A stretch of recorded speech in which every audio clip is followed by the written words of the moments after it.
यस भिडियोमा लक्ष्मी सनराइज बैंकको mobile बैंकिङको password reset गरेर देखाउनेछु। त्यो भन्दा अगाडि एउटा इम्पोर्टेन्ट कुरा बुझिराख्नु होला। यदि तपाईले लक्ष्मी सनराइज बैंकको मोबाइल बैंकिङ एप्लिकेसन युज गर्नुहुन्छ भनेदेखि त्यसमा सेक्युरिटी क्वेशन पनि सेटअप गरेर राख्नुपर्ने हुन्छ।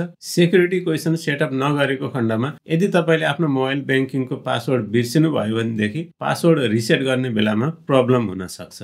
यो भिडियोमा लक्ष्मी सनराइज बैंकको मोबाइल बैंकिङ एप्लिकेसनमा सेक्युरिटी क्वेशन कसरी सेटअप गर्ने भनेर बताएको छु। त्यसको लिंक यो भिडियोको अन्तिममा यहाँनिर राखिदिएको छु। यो भिडियो हेरिसकेपछि त्यो भिडियो पनि हेर्न सक्नुहुन्छ। अब भने लक्ष्मी सनराइज बैंकको मोबाइल बैंकिङ एप्लिकेसनको लगइन पासवर्ड रिसेट गर्नको लागि आफ्नो मोबाइल बैंकिङ एप्लिकेसनलाई ओपन गर्नु होला। एप्लिकेसन ओपन गरिसकेपछि यहाँ माथिपट्टि युजर आइडी भनेको छ र यहाँ चाहिँ नि मोबाइल नम्बर भनेको छ। यसमा आफ्नो मोबाइल नम्बर टाइप गर्नुपर्ने हुन्छ र यसमा पासवर्ड टाइप गरेर लगइन गर्नुपर्ने हुन्छ। तर मैले चाहिँ नि आफ्नो पासवर्ड बिर्सिसकेको छु। त्यसैले अब यहाँ तलपट्टि register activate or forgot password भन्ने अप्सन छ, यसमा टच गर्नु होला। यति गरिसकेपछि यहाँ दुईवटा अप्सन शो भएको छ, एक्टिभेट अकाउन्ट र फरगट पासवर्ड भन्ने अप्सन छ। यहाँ चाहिँ फरगट पासवर्डमा टच गरिदिनु होला। त्यसपछि यहाँ माथिपट्टि स्टेप 1 अफ 4 भनेको छ। टोटल 4 वटा स्टेप मध्ये यो चाहिँ नि फर्स्ट स्टेप हो। यसमा चाहिँ मोबाइल भेरिफिकेसन गर्नुपर्ने हुन्छ। त्यसको लागि यहाँ आफ्नो मोबाइल नम्बर टाइप गरेर कन्टिन्यूमा टच गरिदिनु होला। मैले चाहिँ आफ्नो मोबाइल बैंकिङको लागि रजिस्टर भएको मोबाइल नम्बर यहाँ टाइप गरिसकेको छु। यति गरिसकेपछि यहाँ कन्टिन्यूमा टच गर्नुपर्ने हुन्छ। त्यसपछि यहाँ चाहिँ नि in order to activate your service you will need to send an SMS from your registered mobile number भनेको छ। यहाँ तलपट्टि ओकेमा टच गरिदिनु होला।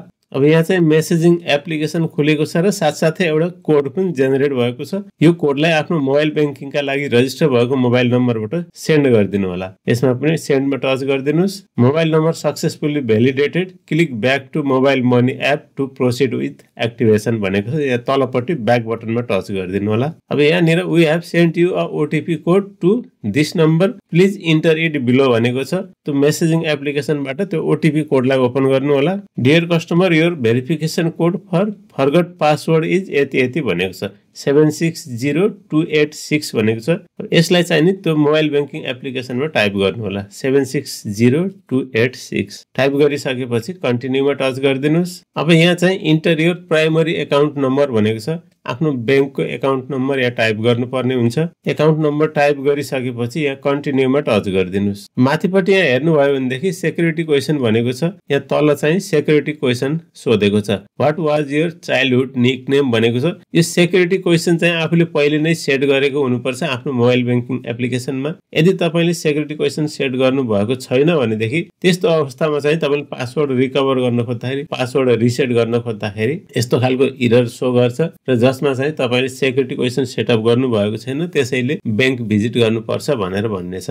र यदि तपाईले सेक्युरिटी क्वेशन कसरी सेटअप गर्ने जान्न चाहनुहुन्छ भनेदेखि माथि आई कार्डमा त्यसको लिंक राखिदिएको छु, त्यहाँबाट गएर त्यो भिडियो हेर्न सक्नुहुन्छ। अब यहाँ चाहिँ आफ्नो सेक्युरिटी क्वेशनको एन्सर टाइप गर्नु होला। What was your childhood nickname भनेको छ। एन्सर टाइप गरिसकेपछि यहाँ कन्टिन्यूमा टच गरिदिनुस्। अब यो चाहिँ स्टेप 4 अफ 4 भनेको छ। यो चाहिँ अन्तिम स्टेप हो। यहाँ तलपट्टि secure your account with a password भनेको छ। अब यहाँ नयाँ पासवर्ड क्रिएट गर्नुपर्ने हुन्छ। नयाँ पासवर्ड क्रिएट गर्नको लागि यहाँ तलपट्टि हेर्नुभयो भनेदेखि एउटा रुल छ, choose a strong password by following these rules भनेको छ। Password must be 8 to 15 character only भनेको छ। Password must contain alpha numeric value with at least 1 character, 1 number and 1 special character भनेको छ। कम्तीमा 8 देखि 15 क्यारेक्टरको पासवर्ड हुनुपर्छ, जसमध्ये कम्तीमा एउटा अल्फाबेट, एउटा नम्बर र एउटा स्पेशल क्यारेक्टर हुनुपर्छ भनेको छ। त्यही अनुसारको पासवर्ड क्रिएट गर्नु होला। कम्तीमा पनि 8 डिजिटको पासवर्ड क्रिएट गर्नु होला। माथिपट्टि पासवर्ड टाइप गरिसकेपछि तलपट्टि पनि कन्फर्म न्यू पासवर्ड भनेको छ। यसमा पनि सेम पासवर्ड टाइप गर्नु होला। पासवर्ड टाइप गरिसकेपछि कन्टिन्यूमा टच गरिदिनुस्। अब नयाँ पासवर्ड क्रिएट भइसकेको छ। पासवर्ड क्रिएट गरिसकेपछि अब चाहिँ नि सेट न्यू पिन भनेको छ। नयाँ पिन कोड सेट गर्न भनेको छ। त्यसको लागि पनि एउटा रुल छ।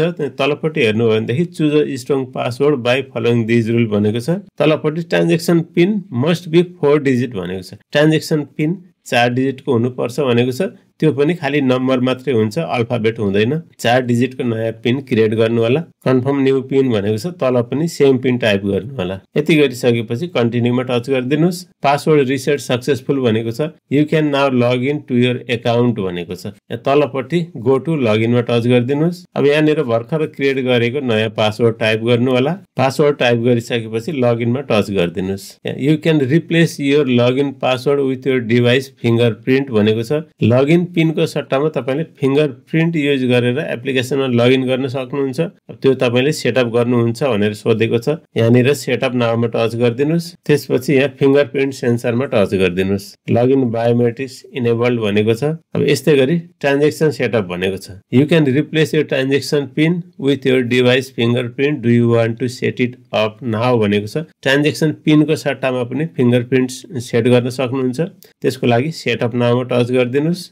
इन्टर ट्रान्जेक्सन पिन भनेको छ। ट्रान्जेक्सन पिन टाइप गर्नु होला। ट्रान्जेक्सन पिन टाइप गरिसकेपछि यहाँनिर टच गरिदिनुहोस्। त्यसपछि आफ्नो फिङ्गरप्रिन्ट सेन्सरमा टच गर्नु होला। यति गरिसकेपछि लक्ष्मी सनराइज ब्याङ्कको मोबाइल ब्याङ्किङ एप्लिकेसनको लगइन पासवर्ड र ट्रान्जेक्सन पिन रिसेट भइसकेको छ। यस्तै गरी तपाईँले पनि आफ्नो मोबाइल ब्याङ्किङ एप्लिकेसनको पासवर्ड रिसेट गर्न सक्नुहुन्छ। भिडियो मन परेको छ भनेदेखि भिडियोलाई लाइक, सेयर र च्यानललाई सब्स्क्राइब गर्न नबिर्सिनु होला। अर्को भिडियोमा छिटै नै भेट्नेछु। अहिलेलाई भने बिदा दिनुहोस्। जय नेपाल।